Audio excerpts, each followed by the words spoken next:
We're on Zavim Parak Dalid Mishnah Bet. Second Mishnah in the fourth chapter of Masechet Zavim. We learned in the last Mishnah, a very interesting halacha. We learned that if Zavshi Kish al Kitzotzra, Venafal Kikar Shel Trum, if a Zav banged into this Kitzotzra, this like protruding beam from a balcony, and he banged into it, it's like a very strong beam, it's a piece of rock. Venafal Kikar Shel Truma, and a loaf of Truma fell, Tahor.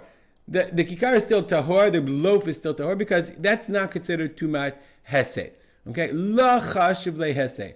Why? Mishum de kocha shel kisostra, because the strength of this beam, yafa, is very strong. Now the Kahati actually quotes, he's paraphrasing a Gemara in Eruvin. The Kahati says, why did it fall? I mean, like the guy banged into the thing and it fell. He says, it's not because of his banging, it's not from the hesed. Machmat ha-ri'ada. Ri'ada means trembles or tremors. Now, I mean, I don't know why the Gemara said, the Gemara seems to say there's some kind of like secondary tremor or tremble. It's not an earthquake, but it's not directly the koach, the power of the zav that's causing it to shake and fall off. I think what the Gemara is really, the Mishnah is trying to say is that zav the hesed is when you move something that's supposed to move. But you bang it something solid and you cause a tremor. Like if I bang it, I'm on a very solid table, and you can see there's a tiny movement of the camera, right? That's not koach. That's not considered strength enough to be considered hesed. And therefore, hikish al hamarish, if the zav banged on the marish. The marish is korah gdola shabonim bebira v'rashei korot hagag kulam smichot aleh. It's the main beam of the roof, right? Then all of the other beams are built on it. The main beam, or al hamalbein. What's a malbein? Can be ribua shel korot kvod ba'aretz. It's like a square, a rectangle of beams that are set in the ground, or al hatzinor, on the pipe. Al hadaf. Daf is like a countertop, but like a tabletop. Okay. Even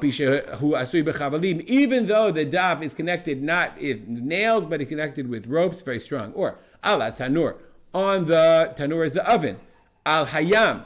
Yam is, Bartunur says, it's the thing that the flour falls into during the grinding. And this is obviously stuck in the ground. Ala itztrubal. The istrubal is igul shel eitz shema'abin rechaim. It's a stand of the rechaim, of the mill. Ushneim kvu'inim. And they're both, again, these things are stuck in the ground, like your oven, things that are connected to the ground. I would say you bang on your toilet today. And on the donkey of a hand grinder, obviously that's stuck in the ground too. And the sa'ah is a measurement of the grinder, the olive grinder. They would grind the olives before they would grind it somewhat before they would get it ready for pressing. So again, all of these things are stuck in the ground. The zav banged into them, and there was a truma loaf, and the truma loaf fell. So in all these things, the Mishnah says that all of these things are not considered the hesed of the zav, and therefore they're all tehorim.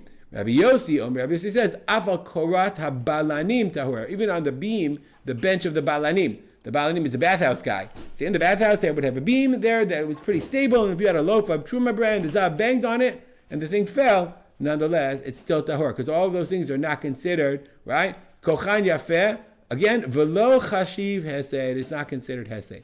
The only argument is the korat ha-balanim, where Rabbi Yossi says it's tahor, and everybody doesn't hold like him, but nonetheless, okay, it's not a koach of all these things. Okay, all these are the bags I've banged on them. And the loaf of truma fell. All these are tahor. We'll stop here as we always do. Dedicate our learning to my father, Reb Simcha ben Yitzchak Kalman. Make it a great day.